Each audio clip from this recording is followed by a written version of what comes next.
तीन भुवन में सार वीतराग विज्ञानता, शिव स्वरूप शिवकार नमः त्रियोग समाधि के। यह पद्मनंदी पंचविंशति का नामक ग्रंथराज है। इसकी रचना 11वीं शताब्दी में, आज से लगभग 1000 साल पहले आचार्य पद्मनंदी देव ने की। 26 अधिकारों का यह ग्रंथ है। पहला अधिकार का नाम है धर्मोपदेशामृत और इसमें 198 श्लोक हैं। कितने? 198 श्लोक हैं। और पूरे 26 अधिकारों में टोटल कितने हैं मिलाकर? 939, 939। अभी अपन पहले अधिकार के 198 श्लोकों में से पढ़ चुके हैं 43 श्लोक और आज हम पढ़ेंगे 44 नंबर का श्लोक। देखिए पढ़ते हैं। एकस्यापि ममत्वमात्मवपुषः स्यात् संसृतेः कारणं, का बाह्यात् कथा प्रथीयसि तपस्याराध्यमानेऽपि च, तद्वास्यां हरिचन्दनेऽपि च समः संश्लिष्टतोऽप्यङ्गतो, भिन्नं स्वं स्वयमेकमेवात्मनि धृतं पश्यत्यजस्रं मुनि। मुनिराज क्या करते हैं वो सब बात इसमें बता रहे हैं। कैसा चिंतन करते हैं तो कहते हैं एकस्यापि, एक का भी, एकस्य अपि, एक का भी, ममत्व, एक पदार्थ का ममत्व भी, एक पदार्थ को पर पदार्थ को मेरा है ऐसा माने तो भी, और एक क्या? आत्मवपुषः।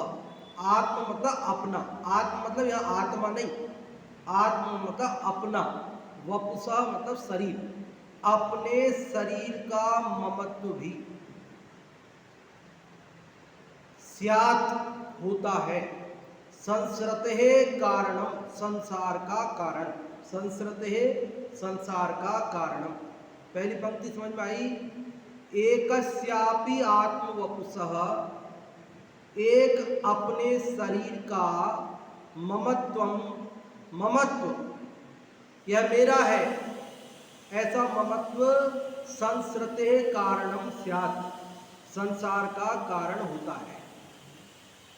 का बाह्यार्थ कथा, का मतलब क्या? बाह्यार्थ कथा मतलब बाह्य पदार्थों की क्या कथा, मतलब बाह्य पदार्थों की क्या बात। अरे जब जिस शरीर से हमारा एक क्षेत्रावगाह संबंध है उस शरीर के प्रति भी हम ममत्व करें तो उससे भी संसार परिभ्रमण होता है। तो कहते बाह्य पदार्थ जो स्पष्ट अपने से भिन्न है उनसे ममत्व करें तो संसार परिभ्रमण नहीं होगा क्या? तो वो तो होना ही है, इसलिए वो तो स्पष्ट है, वो तो सारी दुनिया को दिखता है, इसलिए कह रहे उसकी तो क्या बात करना। जब शरीर का ममत्व भी संसार का कारण है तो बाह्य पदार्थों की क्या बात। प्रथीयसि तपस्या राज्य माने पीछ। प्रथीयसि मतलब विस्तृत, बहुत अधिक, बहुत ज्यादा, बहुत ज्यादा तपस्या आराधना करने पर भी, तपस्या राज्य माने भी, तपस्या आराधना करने पर भी,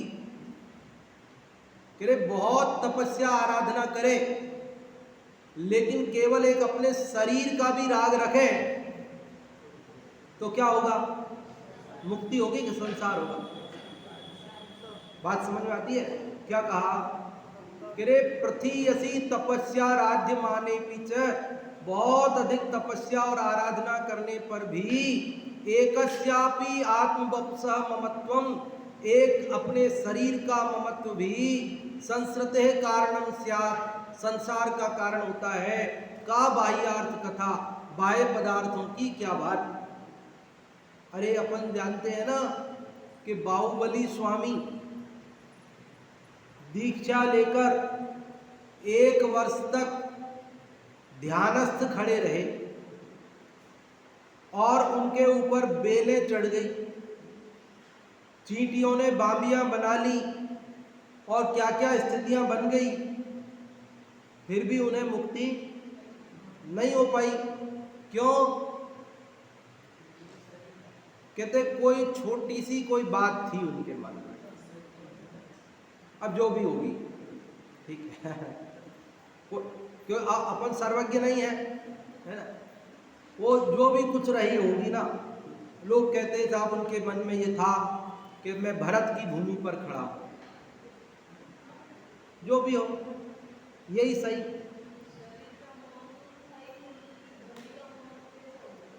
हाँ, तो इसीलिए तो हम कह रहे हैं कि भाई हम जो हो मुक्ति नहीं हुई तो कुछ तो कारण रहा होगा, अब क्या रहा वो हम नहीं कह सकते, ठीक है। तो कह रहे जो जगत में चलता है वही मान ले कदाचित। कह रहे जब इतना सा विकल्प भी संसार का कारण है, तो जो रात और दिन विकल्प जालों में उलझे हुए हैं उनका क्या होगा भैया, ये विचार करो। अरे जो बाहुबली स्वामी सब परिग्रह छोड़ करके नग्न दिगंबर भावलिंगी संत 1 वर्ष तक निरंतर ध्यान में मग्न थे, और इतना सा विकल्प कि मैं भरत की भूमि पर खड़ा हूं, उस विकल्प ने उन्हें मुक्ति नहीं होने दी। और हमें कितना विकल्प है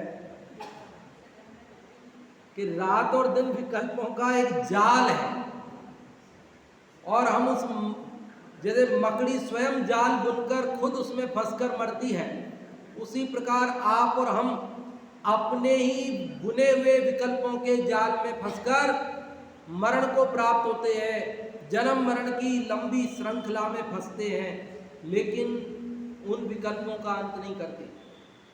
इसलिए यहाँ कह रहे मुनिराज क्या चिंतन करते हैं। देखो मुनिराज क्या चिंतन कर रहे हैं, मुनिराज चिंतन कर रहे हैं कि भैया बहुत अधिक तपस्या और आराधना करने पर भी एक अपने शरीर का भी ममत्व रहे तो वो भी संसार का कारण होता है। तब बाह्य पदार्थों का ममत्व हो तो संसार क्यों ना हो। इसलिए तद मतलब इसलिए वास्याम हरिचंदने च समः, इसलिए मुनिराज कैसे हो जाते हैं, समः। समः मतलब समता भाव, समान बुद्धि, ना किसी से ममत्व, ना तो किसी से राग और ना किसी से द्वेष, ना तो हर्ष ना विषाद। कैसी स्थिति हो जाती है उनकी, वास्याम हरिचंदने च समः। वास्याम मतलब बसूला होता है ना, बसूला खाती के पास में सुथार होता है ना, सुथार लकड़ी छीलने का एक बसूला होता है, जानते हैं, देखा है। और आजकल तो औजारों के नाम बदल गए, औजार ही बदल गए, बिजली से चलते हैं। पहले जब हाथ से काम करते थे तब बसूला काम में आता था, हमने देखा है, आप लोगों ने भी देखा होगा कदाचित। ऐसा आगे से पहना होता था, पीछे से थोड़ा भारी होता था, लकड़ी का हत्था होता था उसमें, उससे वो लकड़ी को छीलते थे। जैसे थोड़ी बहुत छीलनी हो तो रंधा देते, ज़्यादा छीलनी हो तो फिर उससे छीलते थे। कई तरह के औजार उनके पास होते थे। आप उसका सीधा सीधा अर्थ समझ लो, कुल्हाड़ी, कुल्हाड़ी समझ लो आप, तो जिससे काटते हैं ऐसा औजार समझ लो आप, ठीक है। तो कहते मुनिराज तो बसूला मतलब कुल्हाड़ी, और हरिचंदन मतलब उत्कृष्ट चंदन। चंदन में भी बहुत क्वालिटियां आती है, चावल में बहुत क्वालिटियां आती है ना, 20-30 रुपए किलो के चावल से लेकर के, और कितना महंगा चावल भी मिलता है, कितने प्रकार का चावल होता है। शायद चावल के व्यापारी भी मुश्किल ही पहचान पाते होंगे यूँ देखकर कि कौन सा चावल किस भाव का है। वो तो इतना ही ध्यान रखते होंगे कि जो जिस भाव आया है उसमें 10-5% जो हमें लेना है वो लेके बेचना है। और कदाचित जानते हो तो जानते हो, हमने कलकत्ता के म्यूजियम में देखा था। कलकत्ता जब संस्कार शिविर लगाया था वहाँ की मुमुक्षु समाज ने, हम वहाँ गए थे, तब वहाँ इंडियन म्यूजियम है कलकत्ता के अंदर। तो वो इंडियन म्यूजियम देखने गए थे हम। वो वहाँ के 2 घंटे बच्चों की कक्षा सुबह होती थी, 2 घंटे शाम होती थी, दिन भर तो हम फ्री रहते थे। तो 20 दिन का शिविर था, तो उन्होंने गाड़ी भेज देते थे दिन में, बोले पंडित जी को घुमा के ले आया करो, दिन में पंडित जी का मन लग जाएगा। तो हमने कहा भाई जो भी यहाँ जानने देखने की चीज़ें हैं वो दिखा दो, फिर और क्या करो।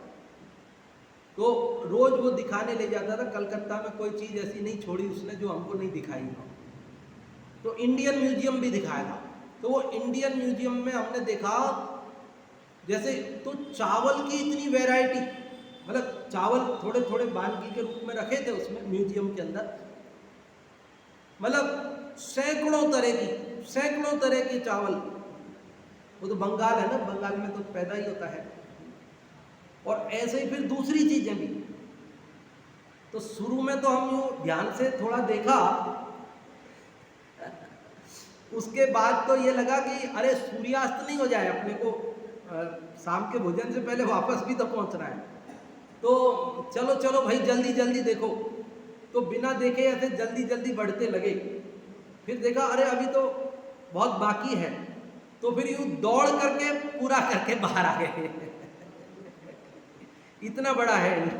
आप लोगों ने किसी ने देखा होगा ना, कई लोगों ने देखा होगा इंडियन म्यूजियम वहाँ का, कलकत्ता का, बहुत बड़ा है, बहुत विशाल है। तो बहुत सारी चावल की वैरायटी, ऐसे चंदन की भी बहुत क्वालिटी आती है, कई तरह का चंदन होता है। तो हरी चंदन मतलब उत्कृष्ट चंदन एकदम ऐसा, और कुल्हाड़ी, इन दोनों को समान समझते मुनिराज। अरे कोई व्यक्ति कुल्हाड़ी से उनके शरीर को काटे या कोई हरी चंदन का उनके शरीर पर लेप करे, तो मुनिराज दोनों में समान बुद्धि रखते हैं। जो लकड़ी काटने वाली कुल्हाड़ी से उनके शरीर को काटता है तो उससे द्वेष नहीं करते, और जो उनके शरीर पर हरी चंदन, उत्कृष्ट चंदन का लेप करता है उससे राग नहीं करते। समझ में आई बात? अरे कुल्हाड़ी और चंदन को समान, हम भी समान समझते हैं।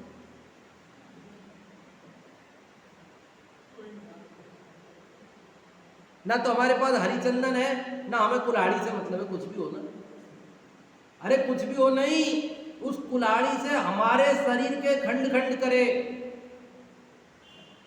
वो हरी चंदन का कोई हमारे ऊपर लेप करे, लेप करने वाले से हमें राग हो जाता है, और कुल्हाड़ी मारने वाले से द्वेष हो जाता है।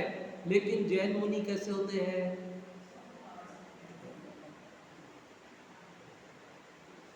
ये चित्र बना हुआ ना यशोधर मुनिराज का,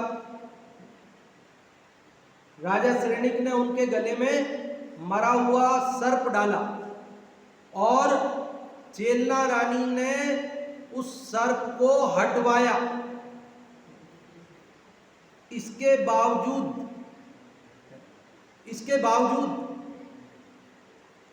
जब यशोधर मुनिराज ने उनको, जब ध्यानस्थ हुए, उपसर्ग दूर हुआ, ध्यान से निकले, तो दोनों को समान आशीर्वाद दिया। ये नहीं कि वो श्रेणिक को तो श्राप दे दें, और ये नहीं कि चेलना को वरदान दे दें, बल्कि दोनों को समान आशीर्वाद दिया।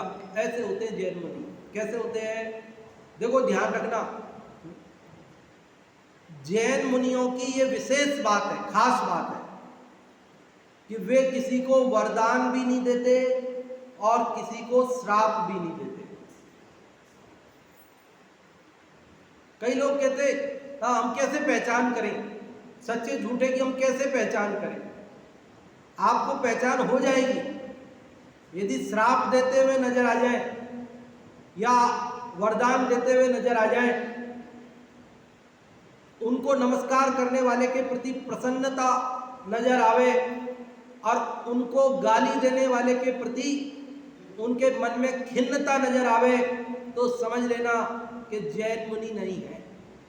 जैन मुनि की ये खासियत है कि कोई उनको नमस्कार नहीं करे तो नहीं करे, कोई उनके पास नहीं आवे तो नहीं आवे, कोई उनको न पूजे तो न पूजे, कोई उनको आहार न देवे तो न देवे, यहाँ तक कि कोई उनके ऊपर घनघोर उपसर्ग भी करे तो भी वे उससे अप्रसन्न नहीं होते। उसके लिए कटु वचन तक नहीं बोलते। ऐसे परम शांत मुद्रा के धारी जैन मुनि होते हैं। इसलिए बताया यहां पर क्या विचार करते हैं मुनिराज। समझ में आ रही पंक्तियों का अर्थ समझ में आ रहा है? 2 लाइन का अर्थ, 2.5 लाइन का अर्थ कर चुके अपन। चलो आगे बढ़ता हूं फिर वापस।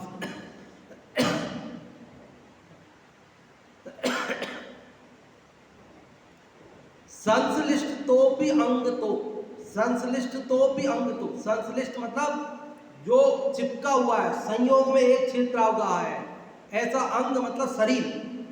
संश्लिष्ट तो भी अंग तो, एक क्षेत्रावगाह जिसका संबंध है, ऐसे शरीर से भी भिन्नम पृथक अलग, स्वम अपने को, स्वयं अपने आप, एकम एक, आत्मनि आत्मा में, धृतम लीन होकर, पश्यति देखते हैं, अजस्रम निरंतर। क्या समझ में आई बात? कि जैन मुनि क्या करते हैं कि जैन मुनि ये विचार करते हैं कि कितना भी तप और आराधना करो, लेकिन यदि अपने शरीर के प्रति भी ममत्व रह गया तो वो संसार का कारण है। बाह्य पदार्थों के प्रति ममत्व हो तब तो संसार परिभ्रमण होना ही है, उसमें क्या बात है। इसलिए वे बाह्य पदार्थों में समान बुद्धि धारण करते हैं, चाहे कोई उन्हें कुल्हाड़ी से काटे, चाहे कोई चंदन का लेप करे, दोनों में समान बुद्धि रखते हैं।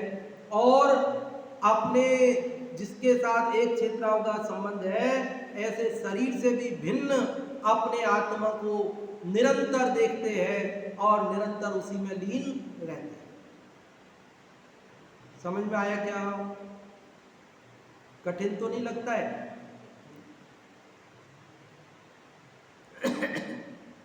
थोड़ा बहुत भाव आपके पकड़ में आ जाए तो बताना फिर, ताकि हमें पता चलेगा आपके कितना पकड़ में आ गया। कौन बताना चाहेंगे?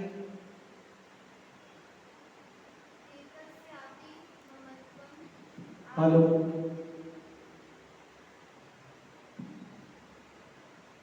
एकस्यापि ममत्वम् आत्मवपुषः स्यात्,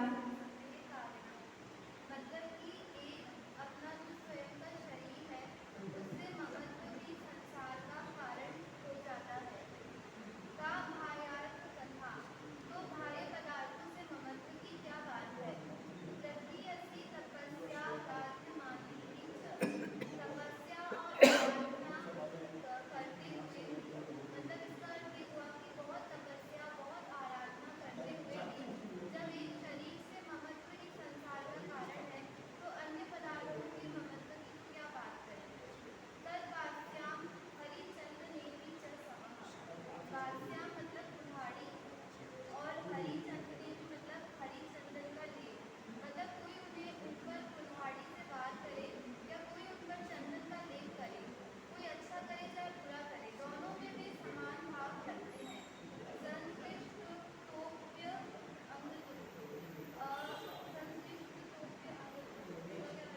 संश्लिष्ट मतलब एक क्षेत्रावगाह, जो अंग मतलब शरीर है उससे,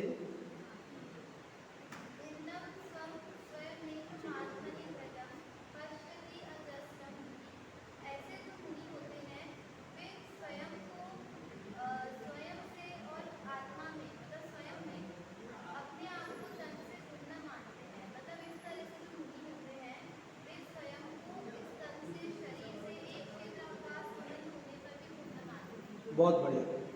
अभी हिंदी वाले का पाठ करते हैं सब लोग साथ में। तप आराधन करके भी यदि देह मात्र में हो ममता, तो संसार भ्रमण होता फिर बाह्य वस्तु की कौन कथा। अतः देह पर पड़े कुल्हाड़ी या हो वे चंदन का लेप, तो भी निज को निज से निज में मुनिवर तन से भिन्न लखें। कि तप आराधना करके भी यदि देह मात्र में भी ममता होवे, तो संसार परिभ्रमण होता है। फिर बाह्य वस्तु की कौन कथा, कि बाह्य पदार्थों से भी राग करे तो संसार परिभ्रमण तो अवश्य में होगा। अतः देह पर पड़े कुल्हाड़ी,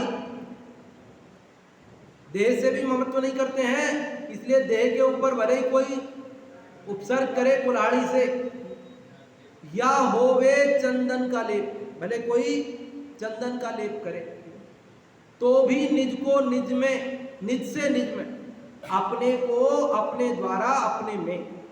कितना स्वाधीन मार्ग है ना मुनिराज का। अपना ध्यान करना है, अपने द्वारा करना है, अपने में करना है। मुनिवर तन से भिन्न लगे, शरीर से भिन्न अपने आत्मा को देखते हैं। मैं अगला श्लोक भी पढ़ना चाह रहा हूं आज, क्योंकि इसी से मिलता जुलता है। यही भाव को थोड़ा उदाहरण से उन्होंने खुलासा किया है, इसलिए जल्दी से बढ़ता हूं, इसका अर्थ भी पढ़ देता हूं। विस्तीर्ण तप का आराधन करने पर भी यदि अपने एक शरीर में भी यह मेरा है ऐसा ममत्व हो जाए, तो वह ममत्व ही संसार परिभ्रमण का कारण हो जाता है। तब यदि शरीर से अतिरिक्त धन धान्य में ममता की जाएगी, तो वह ममता क्या न करेगी, उस क्या गुल नहीं खिलाएगी, वो संसार परिभ्रमण अनंत काल तक घुमाएगी भैया। ऐसा जानकर चाहे कोई उनके शरीर में कुल्हाड़ी मारे, चाहे उनके शरीर में चंदन का लेप करे, तो भी कुल्हाड़ी और चंदन में संभावी होकर मुनिगण क्षीर नीर के समान आत्मा शरीर का संबंध होने पर भी स्वयं अपने में अपने से अपने को निरंतर भिन्न देखते हैं। तो ये जो एक उदाहरण दिया उन्होंने कुल्हाड़ी और चंदन का, अब और कई सारे उदाहरण दे रहे हैं। देखो,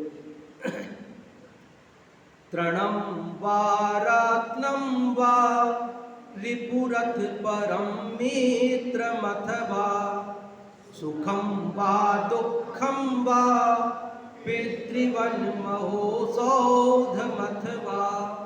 स्तुतिर्वा निन्दा वा मरणमथवा जीवितमथ स्फुटं निर्ग्रन्थानां द्वयमपि समं शांत मनसा।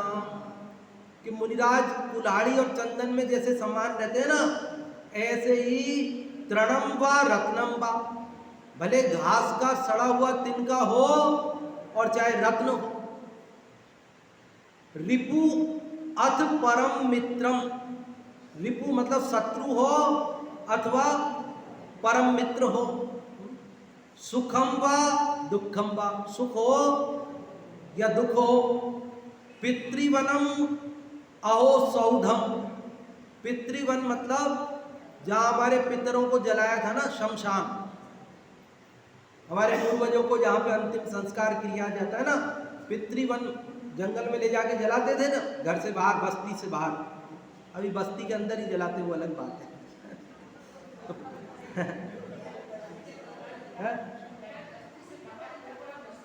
अब बस्ती हो गई। पितृवन, पितृवन मतलब शमशान, पितृवन मतलब शमशान, कब्र, गाह। और सौध, सौध मतलब महल, राजमहल। शमशान हो अथवा राजमहल हो। स्तुतिर्वा निंदावा, भले कोई स्तुति करे, प्रशंसा करे, या कोई निंदा करे। मरणम अथवा जीवितम, मरण हो या जीवन हो, मरे या जिंदा रहे, परस्पर विरोधी बातें हैं ना ये सब। इन सब में भी स्फुटम, स्पष्ट रूप से निर्ग्रंथानाम, निर्ग्रंथ जो मुनिराज हैं वे द्वयमपि समम, दोनों को समान मानते हैं। दोनों को समान, किन किन को? तिनके को और रत्न को, शत्रु को और मित्र को, सुख को और शमशान को और स्तुति करने वाले को और निंदा करने वाले को, मरने को और जीने को। शांत मन साम, वे तो शांत मन वाले रहते हैं, उनके चित्त में किसी प्रकार का कोई राग या द्वेष का विकल्प खड़ा नहीं होता। शांत मन साम अगर क्रम से जमाए ना शब्दों को, तो शांत मनसाम निर्ग्रंथानाम, शांत मन वाले निर्ग्रंथ मुनिराजों के स्फुटम, स्पष्ट रूप से द्वयम अपि समम, दोनों में समानता रहती है, दोनों में समता भाव रहता है। और किन किन दोनों में, तो कुछ जोड़े ऊपर बता दिए, समझ गए हैं। जो छेडाला का छंद याद आए बिना थोड़ी मानेगा इसके लिए। आरी मित्र महल मसान कंचन, कांच निंदन थुति करन, हर घाव तारन हसी प्रहारन, में सदा समता धन। ये मुनिराज की समता है, इसी का है। छेडाला की एक भी लाइन, एक भी शब्द ऐसा नहीं है जो पूर्वाचार्यों द्वारा लिखित मूल ग्रंथों के श्लोकों में, गाथाओं में न मिलता हो। आत्मानुशासन जी में भी आया था, यहां भी आया है। तो इसका अर्थ तो बताने की जरूरत, थोड़ी सरल है, इसीलिए मैंने ले लिया इसको, क्योंकि भाव भी एक साथ है और सरल भी है, इसलिए अब आपको इसका अर्थ तो समझ में आ गया होगा। एक बार फिर से मैं बोलता हूं। तिनका हो या रत्न, शत्रु हो या मित्र, सुख हो या दुख, शमशान हो या राजमहल, स्तुति हो या निंदा, मरण हो या जीवन रहे, शांत मन वाले निर्ग्रंथ मुनिराज दोनों में स्पष्ट रूप से समता भाव रखते हैं। आप में से कोई बोलेंगे अर्थ? हाँ, मम्मी जी बोले हैं? हाँ, बिना माइक के ही बोल। हाँ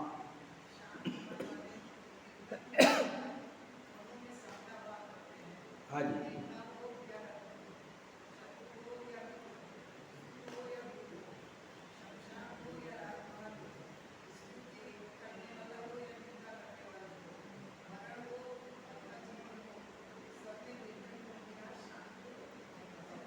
हाँ जी, 6 जोड़े बनाए यहाँ पर इस श्लोक में, तो इनमें तो वो समता भाव रखते हैं। और इनके अलावा यदि कोई और चीज हो तो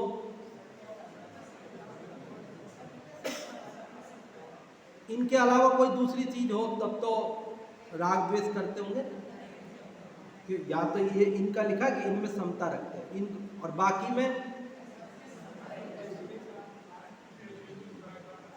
अरे जब आपको कुछ बता दिए ना उदाहरण, मतलब जगत की कैसी भी स्थिति हो, उनके इतना पुण्य का उदय हो कि इंद्र आकर उनको नमस्कार करे, या उनके इतना पाप का उदय भी आ जाए कि कोई उनके ऊपर पत्थर बरसाए, तो वे दोनों में क्या रखते हैं? समता।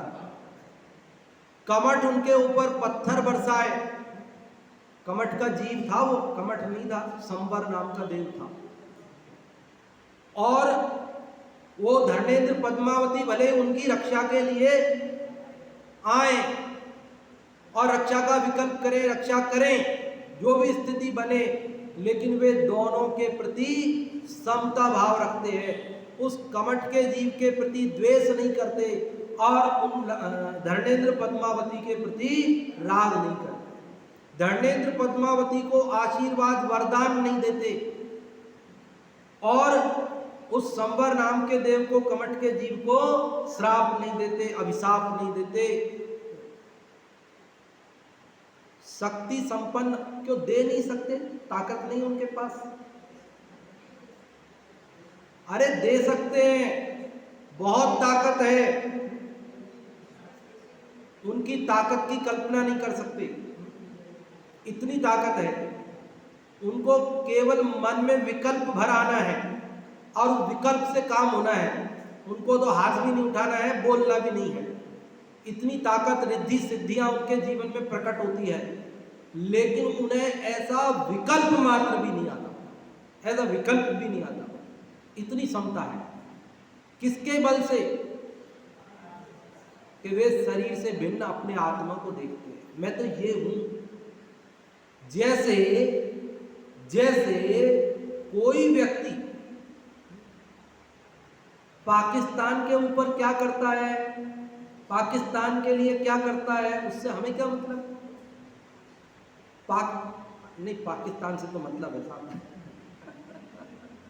पाकिस्तान तो हमारा पड़ोसी राज्य है, और वो कैसा पड़ोसी है वो अलग बात है ना। लेकिन और भी तो 100-125 देश है ना। अब वहां क्या होता है, कैसे होता है, उनसे हमें कोई मतलब नहीं है ना। जैसे तो ऐसे ये शरीर भी मुनिराज करे ये मेरा है ही नहीं है, ये पड़ोसी। अब इसका क्या, कोई क्या करता है, इससे मुझे कोई मेरी प्रशंसा कर रहा है तो मेरे आत्मा को तो जानता नहीं है, शरीर को देख के प्रशंसा कर रहा है। कोई निंदा कर रहा है तो वो भी शरीर को देख के कर रहा है, कोई मार रहा है तो वो भी शरीर को मार रहा है, कोई सेवा कर रहा है तो वो भी शरीर की कर रहा है। मैं आत्मा हूं, उसको तो वो छू भी नहीं सकता है। इसलिए मुनिराज को उनके प्रति कोई विकल्प पैदा नहीं होता, क्योंकि पता है कि मेरे को ये छू नहीं सकते। ये जिसके लिए कर रहे हैं वो मैं हूं ही नहीं। जब तक ऐसी भिन्नता का बोध नहीं होवे तो राग द्वेष हुए बिना रहेगा नहीं। जब शरीर को अपना मानेंगे तो शरीर के प्रति कोई भला बुरा जैसा करेगा ना तो फिर राग द्वेष हो गए। किसके बल से नहीं होता? शरीर से भिन्न आत्मा मानने के बाद। समझ में आ गई बात?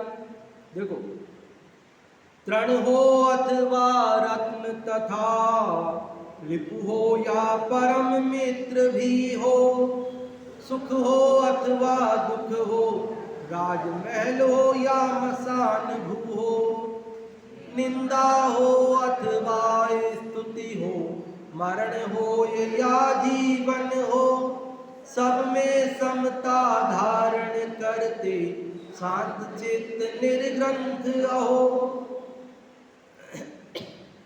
बताओ हिंदी वाले का अर्थ बताओ आप में से, हिंदी वाले का। हाँ जी भाभी जी।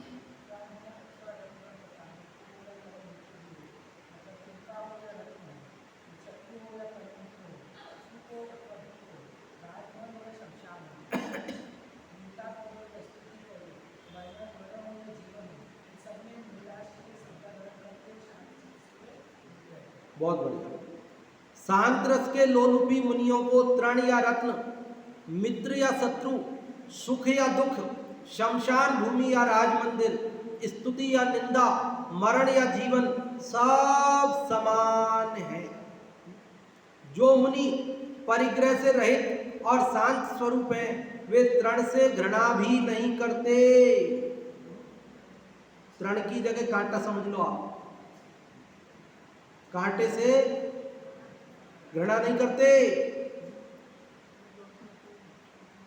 कीड़ा समझ लो, पत्थर समझ लो, कील समझ लो, कोई भी चीज चुभने वाली समझ लो, परेशान करने वाली समझ लो, वे उससे घृणा नहीं करते। और रत्न को अच्छा भी नहीं समझते। अपने हित के करने वाले को मित्र नहीं समझते तथा अहित करने वाले को वैरी नहीं समझते। सुख होने पर सुख नहीं मानते तथा दुख होने पर दुख नहीं मानते हैं। शमशान भूमि को बुरी नहीं कहते तथा राज मंदिर को अच्छा नहीं कहते। शमशान को बुरा नहीं कहते, उससे दूर नहीं भागते, और राज मंदिर के नजदीक जाने की इच्छा नहीं रखते। राज मंदिर में को भला नहीं जानते, उसकी प्रशंसा नहीं करते। स्तुति होने पर संतुष्ट नहीं होते तथा निंदा होने पर रुष्ट नहीं होते। इस प्रकार वे जीवन मरण दोनों को ही समान मानते हैं। जैन मुनि विश्व के 8वें आश्चर्य होते हैं। जगत उनकी वृत्ति को पहचान नहीं पाता। उनका मन, तन, वचन और आत्मा तो कहना ही क्या उसकी बात, ऐसा परम पवित्र होता है, इतना उत्कृष्ट होता है कि जगत की कल्पना भी वहां तक नहीं पहुंचती है। जैन मुनियों की तो क्या बात करें, साधारण नैतिक और सज्जन पुरुष भी इस प्रकार की काफी कुछ वृत्तियों को, बाहरी वृत्तियों को तो धारण करते ही है। अब जो स्पष्ट ही सामने ही इस प्रकार का इनके अंदर राग द्वेष करने वाला दिखाई देवे तो वो कम से कम जैन मुनि तो नहीं हो सकता है, ये बात तो पता चलती है। शायद रैदास कवि के बारे में आता है शायद, या कौन से एक कवि के बारे में आता है कि उनको सीकरी से बुलावा आया। सीकरी मतलब उस समय की राजधानी आगरा है ना, आगरा के पास में फतेहपुर सीकरी है। तो वो सीकरी राजधानी हुआ करती थी उन दिनों में। उन दिनों में जैसे आज राजधानी दिल्ली है ना देश की, ऐसे उन दिनों में राजधानी सीकरी हुआ करती थी। राजा बैठते थे, राज दरबार लगता था। तो वो रैदास का प्रसंग हो या रहीम दासी का किसी का हो, समझ लेना। तो किसी ने प्रशंसा की कि वो बहुत अच्छे महात्मा हैं, अच्छे हैं, सज्जन हैं। तो राजा ने कहा कि बुलाओ उनको, हमारे दरबार में बुलाओ। तो निमंत्रण भेजा, उनसे कहा कि भाई आपको राजा साहब ने बुलाया। अब राजा साहब ने बुलाया तो राजा का राजतंत्र था ना, प्रजातंत्र थोड़ी था। राजा की आज्ञा का उल्लंघन तो संभव ही नहीं है। तो गए, जाकर के उन्होंने क्या कहा? उन्होंने कहा, संतन को कहा सीकरी सो काम, आवत जात पनैया टूटी, बिसर गयो हरि नाम। क्या कहा उन्होंने? उन्होंने कहा संतन को कहा सीकरी सो काम, संतों को राजधानी से क्या काम? संतों को राजाओं से के महल में आने की क्या जरूरत पड़ती है? आवत जात पनैया टूटी, हमारे आने जाने में यूं ही चप्पलें घिसी। और विसर गयो हरि नाम, भगवत भजन में भी बाधा पड़ गई। हम धर्म ध्यान करते तो आने जाने में उतना नहीं कर सके, उसमें भी व्यवधान पड़ा। बोलो, जाकर ये नहीं कहा धन्य भाग्य आपने हमको याद किया, आपको आशीर्वाद, ऐसा नहीं किया। बल्कि क्या किया? बोले आपने क्यों हमको परेशान किया है? हमको धर्म ध्यान करने के लिए हम बने हैं, संत बने हैं, हमको एकांत में ध्यान करने दो, हमको क्यों परेशान किया आपने यहाँ बुला करके? ऐसा बोला। ऐसे मुनिराज समवृत्ति वाले, शमशान हो या राजमहल हो, दोनों स्थितियों में क्या उनको समता भाव। तो आज अपन ने कितने श्लोक पढ़े? 2 श्लोक पढ़े। कौन कौन से नंबर का? 44 नंबर और 45 नंबर, 44 और 45। दोनों में क्या बात बताई गई है? 44वें श्लोक में उन्होंने कहा कि कितना भी ध्यान करो, आराधना करो, तप करो, लेकिन एक शरीर से भी ममत्व करोगे तो संसार में परिभ्रमण होगा। अन्य बाह्य पदार्थों से करोगे तब तो बात ही क्या है। इसलिए जैन मुनि अपने एक क्षेत्रावगाह संबंध वाले शरीर से भी ममत्व तोड़कर अपने आत्मा का ही निरंतर ध्यान करते हैं। वे कुल्हाड़ी और चंदन में भी समान बुद्धि रखते हैं, और कुल्हाड़ी और चंदन में ही नहीं, तिनके और रत्न में भी, शमशान और राजमहल में भी, शत्रु और मित्र में भी, सुख और दुख में भी, और जीवन मरण स्तुति निंदा आदि अन्य सभी परस्पर विरोधी स्थितियों में भी वे समता भाव रखते हैं। तो ये पढ़ा अपन ने, तो इससे अपने को क्या शिक्षा मिलेगी, क्या ग्रहण करना? कि एक तो हमें ऐसा जैन मुनि बनना, दूसरा जब तक जैन मुनि ऐसे नहीं बन सके अपन, तब तक अपन मुनि नहीं है। तो मुनि भक्त तो हैं, तो उन जैसे नहीं बन सकते पूरी तरह, तो थोड़ा बहुत उन जैसा असर हमारे जीवन में भी आना चाहिए। ये बात इसमें अपने को समझने की है, क्योंकि जिसको जिसकी भक्ति होती है चित्त में, जिसको जिसकी महिमा होती है चित्त में, वो उन जैसा बनने का पुरुषार्थ अवश्य करता है। तो हम जैन मुनि बनने की भावना भाएं, और जब तक न बन सके तब तक समता भाव का पुरुषार्थ थोड़ा बहुत तो आएगा ना भाई। बारिश आने से पहले भी हवा ठंडी चलने लग जाती है, मतलब थोड़ा तो असर आना चाहिए क्या। तो इसलिए अपने ये बात पढ़ी है, तो अपने जीवन में भी परस्पर विरोधी प्रसंग तो बनते ही हैं, पाप पुण्य के उदय से नित्य आते ही हैं। उन सब प्रसंगों में भी समता भाव रहे, अन्यथा जुआ व्यसन है। पुण्य के उदय में हर्ष और पाप के उदय में विषाद, इसको जुआ कहा, हर्ष विषाद। चलो अब इसका आप में से जो भी बताना चाहे, पूछना चाहे। आज जो भी पढ़ा दोनों श्लोक का सार आप अपने मन से जो भी आपको याद रहा, भले आप ग्रंथ में मत देखो तो भी आपको जो समझ में आया, जो याद रहा, एक दो लाइन आप बोलो कि हमको ये बात इसमें समझ में आई, आज 2 श्लोकों में हमने ये बात पढ़ी, ये अच्छी लगी, कुछ तो बताओ। चलो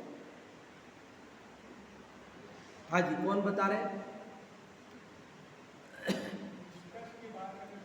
हाँ जी, हाँ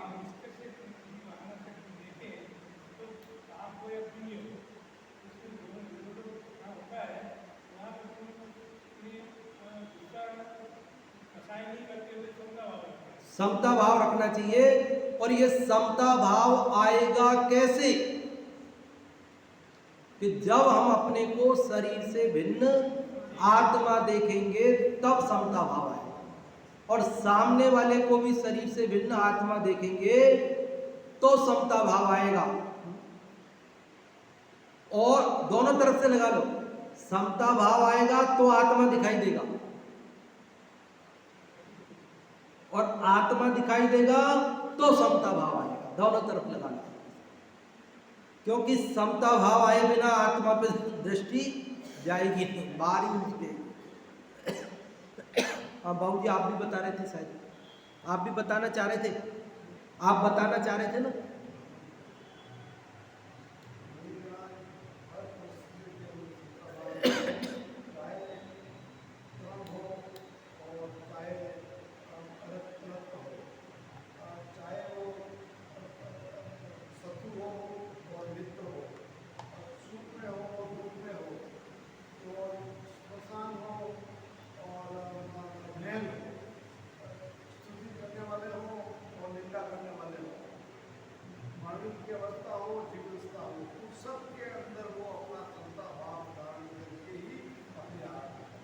बहुत बढ़िया आपने बताया।